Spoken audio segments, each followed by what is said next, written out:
নমস্কাৰ বন্ধুসকল, আজি আমি এডিআৰই গ্ৰেড 3 2022 বৰ্ষৰ যিখিনি মেথমেটিক্সৰ কুৱেশ্যন আছে তাৰ আমি কুৱেশ্যন 43 পৰা 45 ডিছকাছ কৰিম।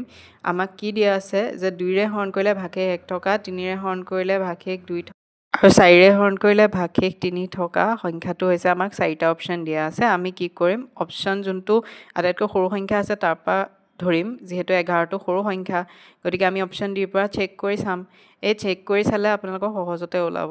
11ক 2ৰে হৰণ কৰিলোঁ, ইয়াৰ ভাগশেষ পালোঁ 1, গতিকে 3ৰে হৰণ কৰিলোঁ, ভাগশেষ পালোঁ 2। আকৌ 4ৰে হৰণ কৰি চালেও আমি 11ক যদি 4ৰে হৰণ কৰি চাওঁ তেতিয়া আমি কি পাম, 4 2 8, আকৌ ভাগশেষ পালোঁ 3। গতিকে আমি অপশ্যন কেইটা মিলি গ'ল। আমাক সুধিছিলে যে 2ৰে 1 হ'ব লাগিব, 3ৰে 2 হ'ব লাগিব আৰু 4ৰে 3 হ'ব লাগিব। গতিকে আমি অপশ্যন ডিটো কৰোঁতেই পাই গ'লোঁ। গতিকে এনেকুৱা ধৰণৰ কুৱেশ্যনত আপোনালোকে সৰু সংখ্যাৰ পৰা ল'ব, তেতিয়া সুবিধা হ'ব। গতিকে আমি কুৱেশ্যন নম্বৰ 44ত কি দিয়া আছে, কোনো এক ভগ্নাংশৰ লব 3 বৃদ্ধি পালে ভগ্নাংশটো 3/4 বৃদ্ধি পায়, ভগ্নাংশটো লবৰ মান সুধিছে। এতিয়া আমি কি কৰিম, ভগ্নাংশটো আমি ধৰি ল'ম x/y বুলি, ঠিক আছে, যিহেতু আমি নাজানো। গতিকে x/y যদি ধৰোঁ তেতিয়া xটো ইয়াৰ লব হ'ব, xটো যদি লব হয় yটো হৰ হ'ব, ঠিক আছে। গতিকে আমি কিহৰ মান উলিয়াব লাগে, লবৰ মান উলিয়াব লাগে। গতিকে xৰ মান উলিয়াব লাগিব আমি। কি কৈছে যে কণ্ডিশ্যনটো কি দিয়া আছে যে ভগ্নাংশটোৰ লবটো 3 বৃদ্ধি পালে, অৰ্থাৎ x + 3 হ'ব, x + 3/y, অৰ্থাৎ x + 3/y = কিমান হ'ব, ভগ্নাংশটো 3/4 বৃদ্ধি পায় x/y + 3/4। এতিয়া ভগ্নাংশটোৰ 3/4 বৃদ্ধি পায় বুলি দিয়া আছে, গতিকে 3/4 × x/y। আমি +3/4 × x/y, যিহেতু এইটো পাৰ্চেণ্টেজ টাইপৰ হয়, গতিকে তেনেকৈ আমি কৰিব লাগিব। গতিকে এটা কি হ'ব, x/y + 3x/4y, ঠিক আছে।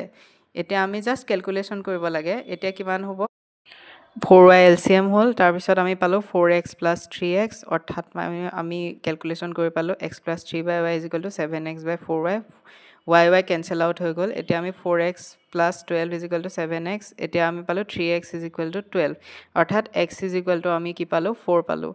x মানে কি আছিলে, লব আছিলে, আমি xৰ মানেই উলিয়াব লাগে, গতিকে আমি 4 will be the correct answer. গতিকে কোনটো অপশ্যনত আছে, অপশ্যন বিত আছে, গতিকে B will be the correct answer.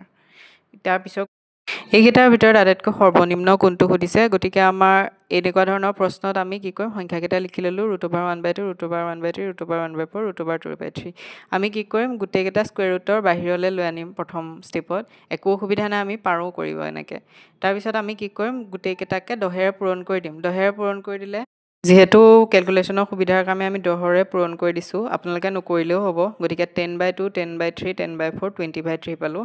গতিকে 5 পালোঁ প্ৰথমটো, পিছৰটো পালোঁ 3.33, তাৰপিছত পালোঁ 2.5, তাৰপিছত পালোঁ 6.67। চবতকৈ সৰু কোনটো, 2.5, গতিকে √1/4টো চবতকৈ সৰু হ'ব। গতিকে কোনটো অপশ্যন আছে, অপশ্যন ডিত আছে। থেংক ইউ ছ' মাছ। আৰু নেক্সট পাৰ্টৰ কাৰণে মোৰ চেনেলটো ছাবস্ক্ৰাইব কৰি দিব আৰু লগতে বেল আইকনটো প্ৰেছ কৰি দিব। Thank U.